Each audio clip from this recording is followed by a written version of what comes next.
This is Cashing Out on VSiN, the sports betting network.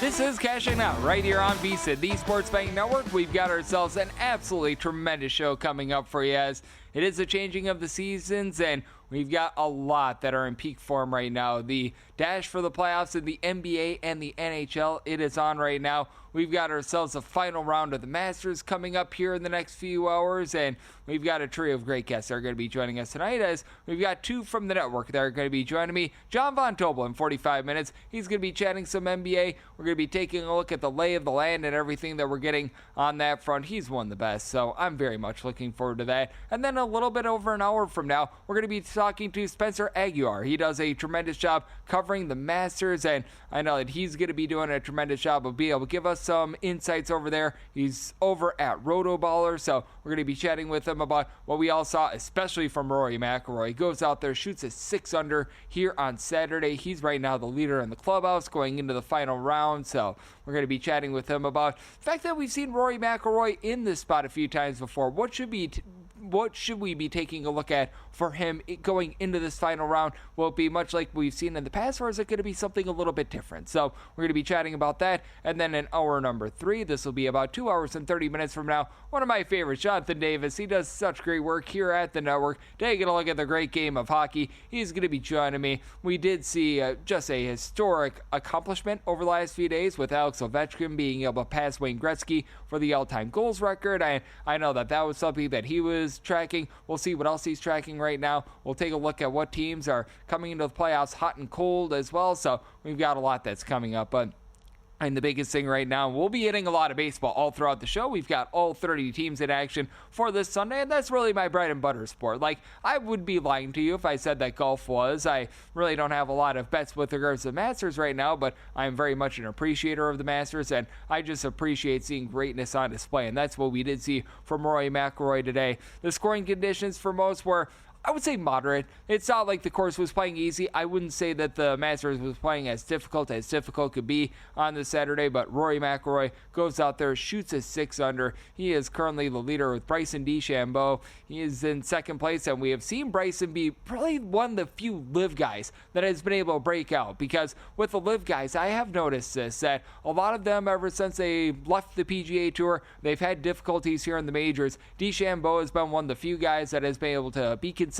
He finds himself once again towards the top of the leaderboard, and then you've got a lot of guys, which, I mean, it goes beyond just a guy that's going to be able to win this tournament, because I know that many of you are going to be sweating out some of the ancillary bets, some of the derivative markets, the top 5s, the top 10s, and right now Jason Day being tied for 6th, that's something that I find to be intriguing. And Ludwig Auberg, I should say.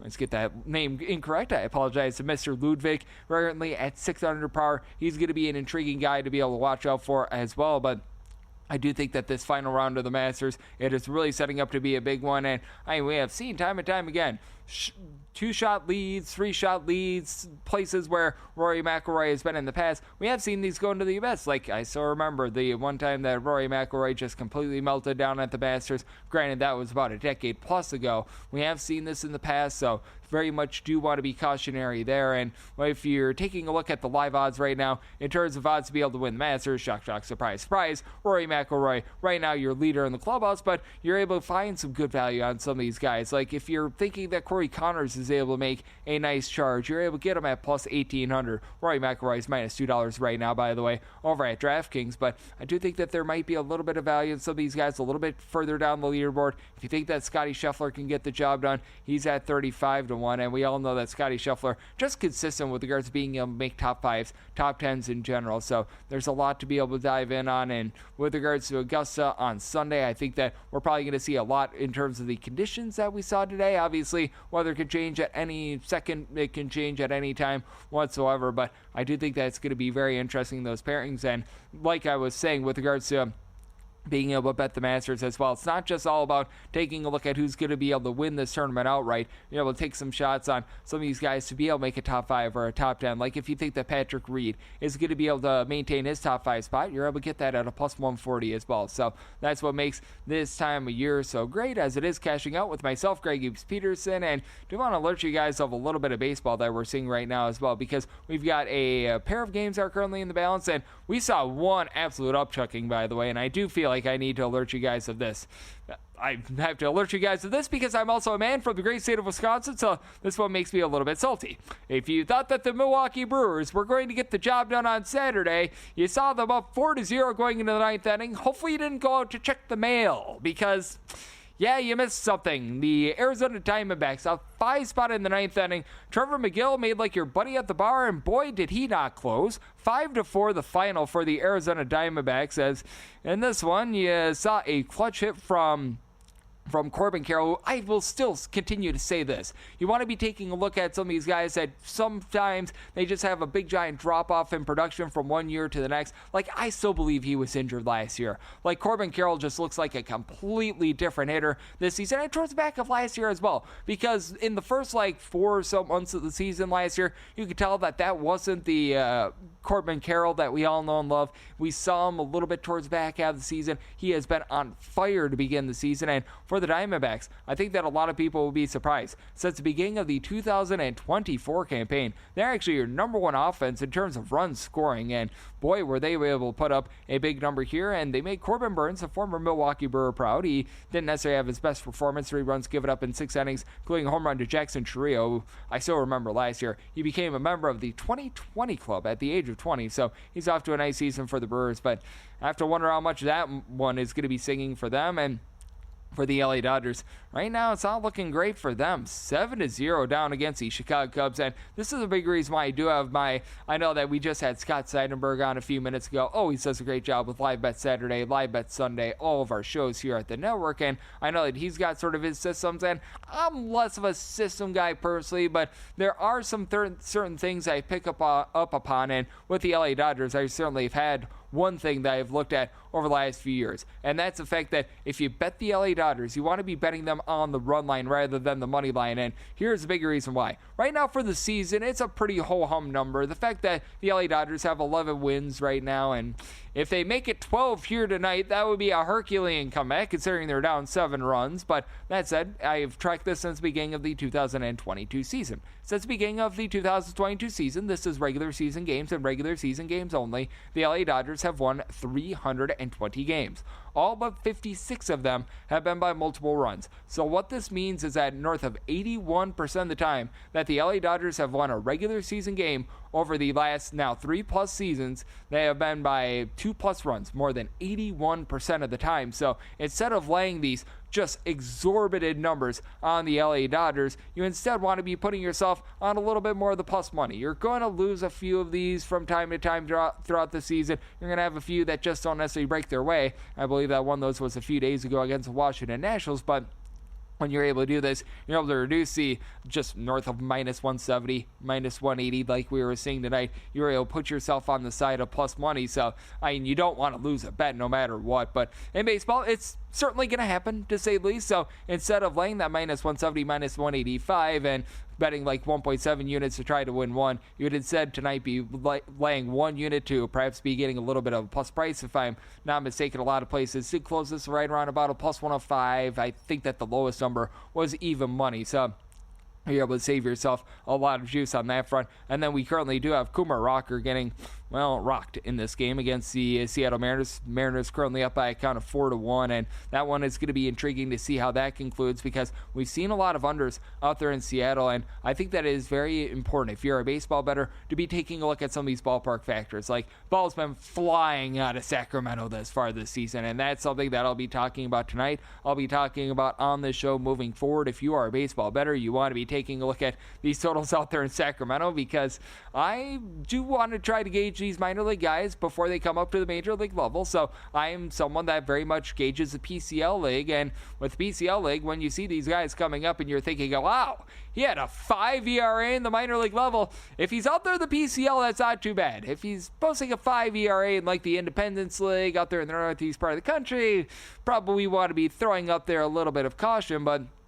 the PCL is very much like a juice ball league. You've got a lot of places of elevation, and we have just seen the totals flying over out there in Sacramento this far this season. Obviously, what we saw here on Saturday was not what we've been seeing throughout the entirety of the season. A little bit of a lower scoring slog with JP Ginn being able to get you juiced up there. He was able to put together a nice performance, but that said, certainly something that I'm going to be taking a look at, and that leads me back to the Seattle Mariners. With the Seattle Mariners and their ballpark, when you take a look at the ballpark factor of it, it actually suppresses offense more than Coors Field elevates offense, which I find to be very insane. I actually had this on the podcast as part of the Decent Family podcast, the baseball betting show. I had on the pre- and post-game host, Curtis Rogers, talking a little bit about this, and I do think that that is something that you do want to be noting, and I think that it's so important this time of year to be able to take a look at it as well, especially with the temperatures being a little bit colder. I know that those of you out there in the Midwest have certainly been feeling this.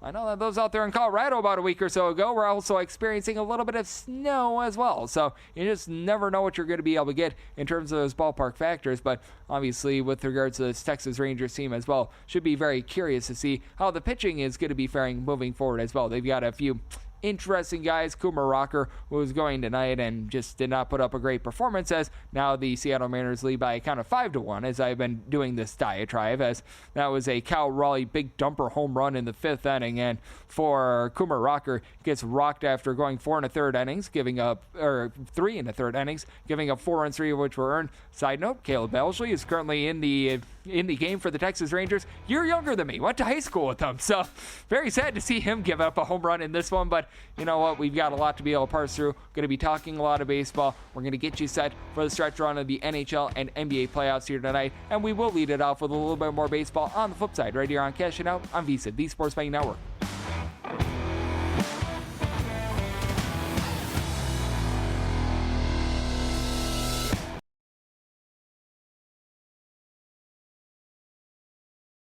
Welcome back to Cashing Out here on VSiN, the Sports Betting Network. We're back here on Cashing Out on VSiN, the Sports Betting Network. You've got a lot going down in the sports world right now, and for those of you guys that are sweating this out as well, we've got ourselves a heck of a UFC fight card tonight. Now, truth be told, I'm not necessarily too much of a UFC guy myself. I leave that to the likes of, the absolutely wonderful Dave Ross and folks like that here at the network. But my goodness, you just take a look at this card, absolutely locked and loaded, and you still have a pair of fights that you're able to dive in on that have yet to start. I believe Yair Rodriguez fight has yet to start up, and he's right now listed at a -170. Can't say that I've got a great feel on that one, but obviously the big one, Volkanovski going up against Diego Lopez. Right now I'm seeing that money line of Volkanovski, and this is a fight that you should be able to get in on within the next hour and a half. That one's slated to start at 9:45 p.m. Pacific, 12:45 a.m. Eastern. Volkanovski, a lot of places, he's about a -160 or so favorite, and I'm one of those people that, in terms of a lot of my bets, whether that be in baseball, whether that be in college basketball, what have you, I always try to reduce the juice if at all humanly possible, but I think that Volkanovski is just a freight train at this point. Like, I'm not going to sit here and say that I'm the Mona Lisa Vito of taking a look at UFC in regards to how she evaluates cars or anything like that, but you know what, this guy in Volkanovski, just every single time he comes out, he just absolutely dominates. Diego Lopez is very much on the come up. I give him a lot of credit, but man, I just take a look at this fight, which I believe that this is out there in Miami, by the way, which they just did a great job of sacking this card, being able to show up and show out, and maybe it's just me. I love it when you're able to get these fights in just different cities as well. Like, I know that UFC a few years ago was doing a really good job of this, when you could get these fights in like Cincinnati, and then you go to Milwaukee, and you're able to get a hometown guy like Widener being able to fight in the great state of Wisconsin. When you're able to get these fight cards in just different cities, I think that really adds just a little bit of a different and unique blend, especially when you can get a hometown guy or two on the card. I think that that's always something that you want to be taking a look at, but I do think that this is going to be a good one. And again, I just can't go away from Volkanovski. Again, pretty high amount of juice to be laying, but with regards to UFC terms, it certainly is a little bit different than when you take a look at some of these other sports. And then that Chandler versus Padley Pimblett fight right now. Pimblett, about a minus 150, minus 155 favorite. I think that that's relatively fair. I think that Pimblett can be a little bit of a hit or miss guy, but certainly that's going to be a lot of fun to be able to dive in on as well. So we'll be keeping our eyes peeled with regards to UFC tonight, as we do have the baseball action starting to wind down just a skoge. But how about if we do start to take a look forward to some of these games that we're going to be getting for Sunday as well, because I know that Scott was mentioning it on Live Bet Saturday, the fact that we do have some getaway days and some interesting scheduling quirks in general, and I do think that those are always very important to be taking a look at. Now, do note that with regards to the slate that we do have on Sunday, there is one game that's currently off the board. The Cubs are very much TBD with regards to their starter. When I was looking at the projections, whether that be Fangraphs, CBS Sports actually does a really good job with their projections as well. So if you're someone that has a little bit of a model, you do some handicapping a little bit in advance, I would say take a look at their probable starters. They're typically much more correct than a lot of these other sites. Not going to call out any of the other sites, but you know what? They're typically a little bit more correct than most of the other ones. So we will give them a little bit of shout out right there. And they were projecting Colin Ray. So until I see a name not named Colin Ray, I will say hip hip hooray that they got that one correct. But that said, we do have a very interesting game that's going to be going down here, because I'm going to be willing to take a shot on a larger money line underdog for this Sunday as we go 955, 956. This is the Philadelphia Phillies going on the road against the St. Louis Cardinals, and Matthew Liberatore is going to be going for St. Louis, and I like to utilize this one. Zach Whelan and Dylan Wheeler's on the bump for the Philadelphia Phillies. Phillies are a sizable minus 180 to minus 192 favorite, right around about plus 160 or so is that number on St. Louis, with a total of 7.5. And I do think that it's interesting to take a look at some of these guys that sometimes they're slow starters, and we've seen a few of these guys reverse the trend. Like I've always noted that Alex Bregman, who's now with the Boston Red Sox, typically gets off to a little bit of a slow start to the season. He's actually been one of Boston's better hitters thus far this season, and Zach Wheeler has been sort of a guy that has had his struggles in the months of March/April. That's his highest ERA month, because goodbye March, because typically you only are going to get one start if you make any starts whatsoever out there in March. But you know what? He's always had his struggles there, north of a 3.70 ERA with regards to the first month plus of the season. And Matthew Liberatore is something that I want to be looking at a little bit more. And there are a few younger guys that are going to be going on Sunday that I'm going to be trying to hone in on a little bit more as well, because you've got the Boz and Shane Boz, who's going to be going for the Tampa Bay Rays. Really love his overall game. He's really been able to find it. You've got these young guys that are like 25, 26, and now they've gotten a little bit of a lather at the big league level. They know a little bit about what things are all about. And for Liberatore, he went from being like a starter to the bullpen, back to being in the bullpen, back to being a starter, and right now I think that he's going to be able to come into his own, because if you look at the raw 5.84 ERA through his first few starts of the season, you're thinking, man, same old for Matthew Liberatore. But if you dig under the hood, you take a look at more of these numbers, he's won 12 1/3 innings in his few starts this far this season. He has not walked a soul. He gave up one home run. He's just been a victim of a little bit of bad circumstance. His strand rate is just non-existent at this point. Like, if you take a look at the fielding independent, it's a 225. It's a very small sample size, but when your fielding independent is more than 3 points lower than your ERA, typically positivity should come. And now this is not an end-all be-all, because you're going to notice that there are just some of these guys that their fielding independent is always lower than your ERA, and you're thinking, man, regression should be coming for, I'll throw out some of the names here, Pablo Lopez, Kevin Gausman, Miles Michaelis. Like, there are just some of these guys where it's like, the numbers say regression, and it's never coming. Like, sometimes that happens, and that's a big reason why you do watch some of these guys just be able to pitch in general, because if you've ever watched Miles Michaelis pitch, you would look at the numbers and think that positivity is going to come because he doesn't walk anyone. And then you watch him with your own two eyes, and you realize that he's leaving a whole bunch of meatballs out there in the middle of the plate, and you realize, oh, that's why he's getting completely shelled. Good to know. So you always do want to be noting that, but do think that Liberatore has been able to just advance his stuff. His strikeout numbers have been much better over the last 12 months or so, and I do think that he's a little bit of an upside guy. And for the Philadelphia Phillies, you've got a few guys like Alec Boehm and company at the bottom of the lineup that aren't necessarily hitting well. Now, Ivan Herrera currently being on the injury list for the Cardinals, who he had a 3-home run game about a week or so ago as well. That hurts him a little bit, but Nolan Arenado coming back into his own is rock solid. And I do think that the Cardinals, when it's all said and done, might be able to have one of the better bullpens in the big leagues. Now, you need a lead to be able to get to this guy, guy, but Ryan Helsley, he's one of the best closers that you're going to find in all of baseball. Kyle Leahy's a little bit of a roll of the dice in the bullpen, but guys like Jojo Romero and company really do like what they're able to bring to the table. So that's one where I'm going to be taking a look at that big number on the money line. And with regards to the total, right now it's at a 7.5. That does feel a little bit low for me. I do think that Liberatore is going to be giving up a few runs. And prior to this series, the St. Louis Cardinals were the best over team in all of baseball, playing just 2 unders prior to the start of the series. Now, both of the first 2 games in this series have gone under the total, but we have seen some nice outbursts from this Cardinals offense with the likes of Jordan Walker along Victor Scott, pair of young guys, not necessarily providing power, but doing a nice job of being able to move the line. That's been rock solid for them. So I am liking the over in this ordeal, and I do like the St. Louis Cardinals on the money line. What else I like is the fact that you're able to unlock a great edge here over at VSiN with all access to everything that we do through August 1st for just $59. You're able to sign up now. You're able to save 50% off the normal price with a daily email recapping all the best bets from our VSiN shows and guests, exclusive betting splits from DraftKings and Circa, complete with trends and analysis to sharpen your game, 24/7 video access on the VSiN Watch app, and so much more. We cover every sport. We unearth every edge, all at one low price. Don't wait. Get full access to everything that we do all the way through August 1st for just $59 over at vsin.com/subscribe. That is vsin.com/subscribe, as it is cashing out with myself, Greg Oops Peterson, right here on VSiN, the Sports Betting Network. And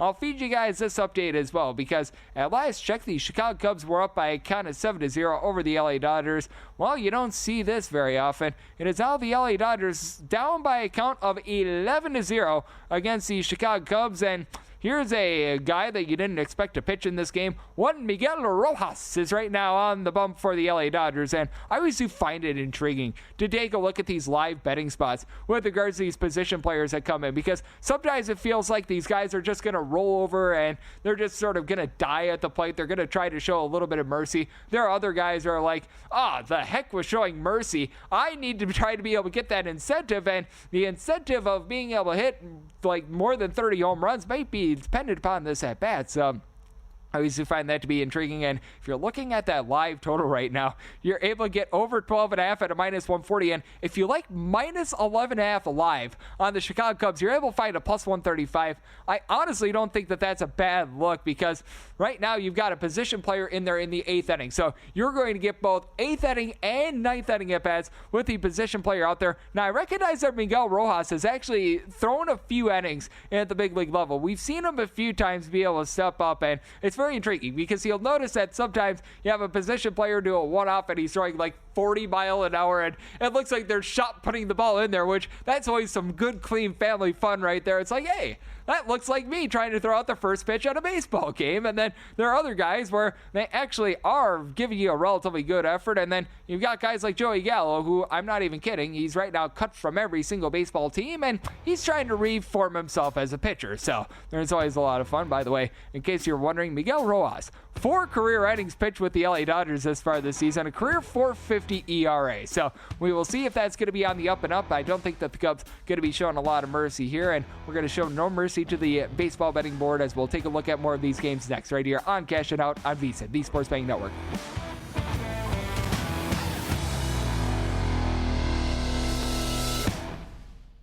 Welcome back to Cashing Out here on VSiN, the Sports Betting Network. This is Cashing Out right here on VSiN, the Sports Betting Network.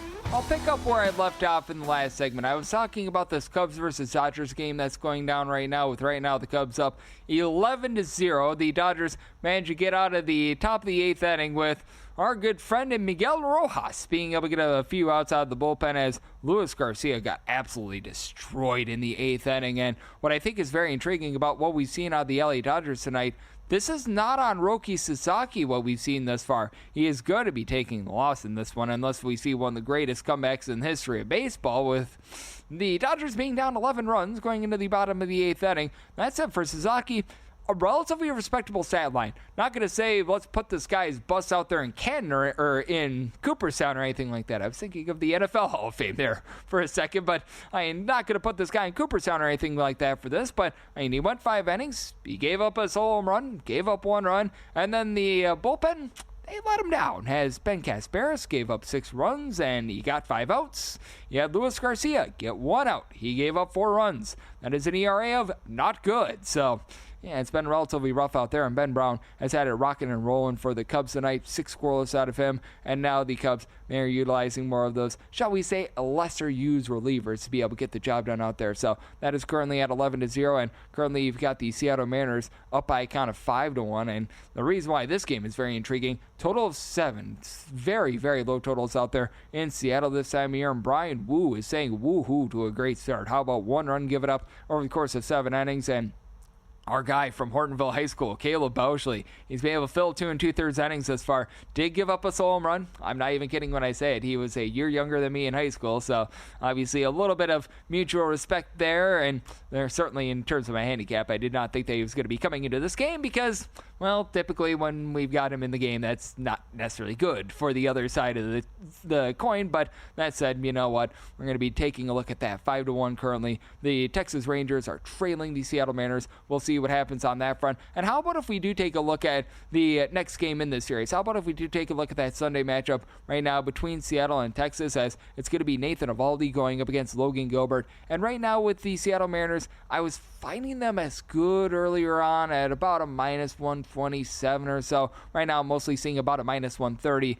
Plus 115, plus 120, that number on Texas, with a total of 7, very much shaded down to the under. And there are very few times where I'm going to take a 6.5 or a 7 to the under, but this is one of them. Because with the Texas Rangers utilizing my guy in Caleb Bouchley, they're saving a lot of their more trustworthy bullpen pieces right now, to call it what it is. You've got your guys like Mark Church, Luke Jackson, these guys, they're not going to be coming into this game because right now they're down by a count of 5-1. You're not utilizing your high leverage guys when Coomer Rocker, well, he lives up to his name and he gets rockered in this game. And then for the Seattle Mariners, this is a bunch that has a lot of top flight guys that are able to perform very well in Seattle. And this is another thing that I talked about on my baseball podcast with my guy Curtis Rogers, who does pre and post game hosting for the Seattle Mariners. The fact that this is a Seattle team that they go all out to be able to maximize their home field advantage in terms of the way that they have their pitchers all set up, because it's very difficult for certain batters to be able to hit in this ballpark, which is why they've got mostly righties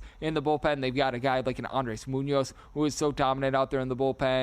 Gabe Spire, Taylor Cicado, guys like this were able to do a nice job being able to lock down. And then on the flip side, you got yourself a Texas Rangers lineup that, even though the Rangers have gotten off to a really nice start to the season, it is not at all due to the offense just being able to light things up and having amazing results. Going into tonight, 3.43 runs per game, tied with the Pittsburgh Pirates for 26th in the big leagues. Now, do I think that this is going to be long-lasting? No, I do think that you're going to be able to find a nice little bit of a bounce back with regards to the Texas Rangers team. You just have too much talent on this roster for them not to. You've had Corey Seager get off to a little bit of a cold start to the season. Wyatt Langford has actually been able to have a relatively nice season number 2. Entered into tonight, I think about a 244 with 4 home runs, so you do like to see that out of him. And where the Rangers additionally just don't have a lot of guys that are able to move the line. Like, I was thinking that the pickups that they made in the offseason, this would be Jake Berger along Jock Peterson, who had a combined 51 home runs at their previous stops last season,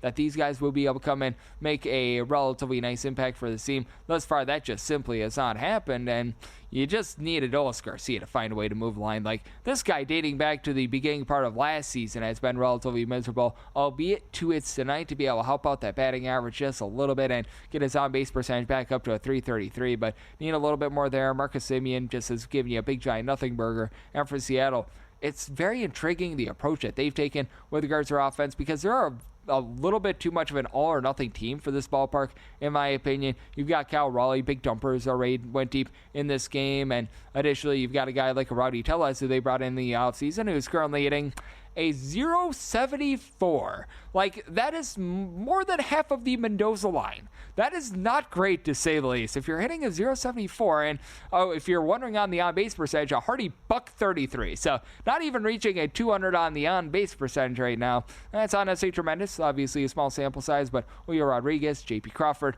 not being able to get on base, and right now with Victor Robles deal with an injury as well. That's something that you want to know. So even if you get a little bit of power out of Seattle, you're probably going to be getting a lot of solo shots. You're not going to be getting those men on base for the 3-run homer, the 4-run homer that can easily push these 7 totals over. And for Nathan Eovaldi, just a steady Eddie guy. He doesn't walk a lot of souls. He's going to give you about 9 strikeouts per 9 innings.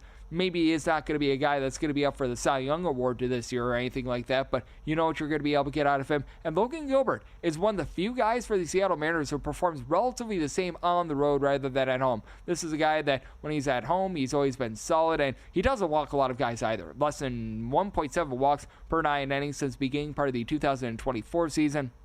Has really been able to find it as a pitcher. Right now, I'm trying to see where this money line does go, because at a minus 127 or better, I would be willing to buy in there. A lot of places have opened this right in that neighborhood about a 130, so I would like to see this tick down by about 5 or so cents. That becomes a little bit more of a comfortable buy point there, because when you get a total this low, you just don't want to be rolling the dice on a run line, even if you're getting relatively good plus money there. And with regards to the total, did take a shot on the under. I did set my total at a 6.9, and what else you want to be taking a shot on is Profit X, because for baseball fans, they are doing a tremendous job of rolling out the red carpet for you this season as Profit X. It is available in 40 plus different states. It is the first ever peer-to-peer exchange program out there in the United States, and that means that you're betting against other fans and not the sports books. That gives you, on average, odds of 10 to 20% better, and you can even request your own odds. Download Profit X today and utilize the promo code of VSIN, that is VSIN, as it is cashing out with myself, Greg Hoops Peterson, right here on VSIN, the Sports Betting Network. And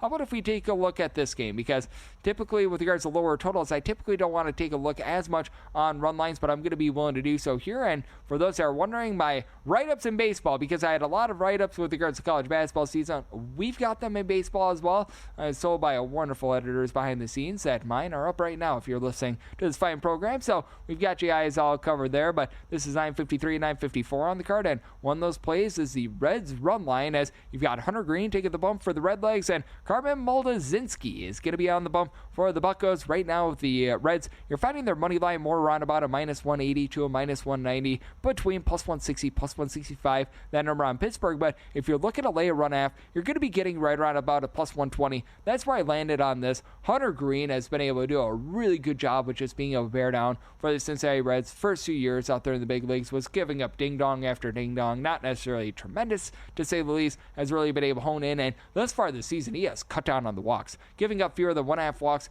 per 9 innings. And I always get intrigued by guys like a Moldazinski, who he comes from the bullpen and now gets thrusted into a starter spot, as more often than not, these guys fail. If you remember the A.J. Puck experiment that we saw last season for the Miami Marlins, man, that was not good. They realized, A.J. Puck, really good bullpen piece. No bueno with regards to the starter. And some of these guys sometimes give you a relatively good spring training, but you're not going full bore in spring training. You're maybe going to have one normal start. So it's oftentimes a little bit of fool's gold. And for Moldazinski, he just gives out too many walks to give you overly much length. For his career, he's giving you about 4 walks per 9 innings. Some good swing and miss stuff. I'm not going to call it amazing, but good swing and miss stuff. But he's backed up by a bullpen that they could use him back in the bullpen, because it's not good, to say the least, what we've seen the Pittsburgh Pirates. David Bednar just kept pooping the Bednar, so he's currently down at the minor league level. Colin Holderman, he's right now dealing with a little bit of an injury. So you've got a lot of guys that are currently out of the fold for the team. And while the Cincinnati Reds bullpen is not going to blow you away by any stretch of the imagination, it's rock solid. You've got a lot of guys that are going to give you like a 3.5 or so ERA.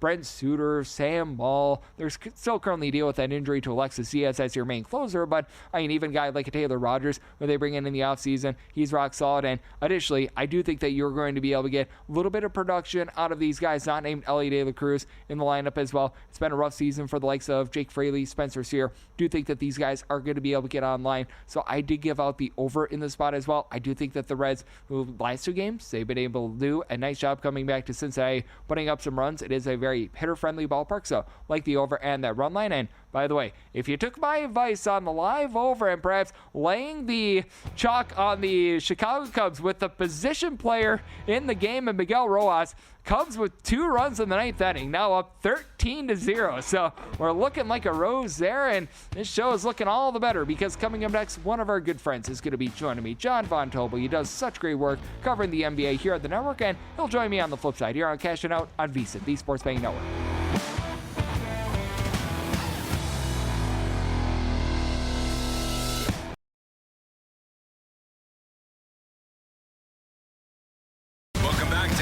Out here on VSIN, the Sports Betting Network.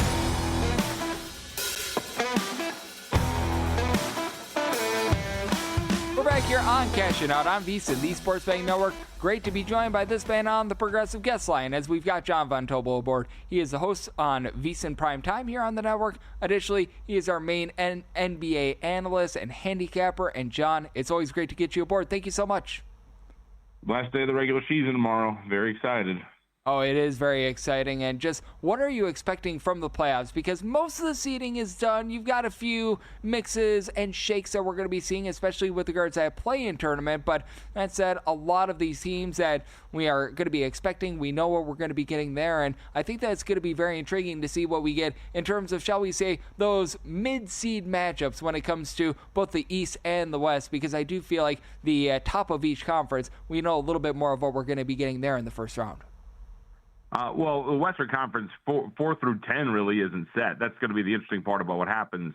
The East is completely set, so we know exactly what we're going to get both play-in and for the first-round series, which makes tomorrow, I think, fascinating because the dynamic between starting with Denver and Houston and then getting to the other matchups, including the most important game of the day tomorrow, the Los Angeles Clippers and the Golden State Warriors, there's a lot to be decided in the Western Conference. So I'm really excited for tomorrow. It should be great.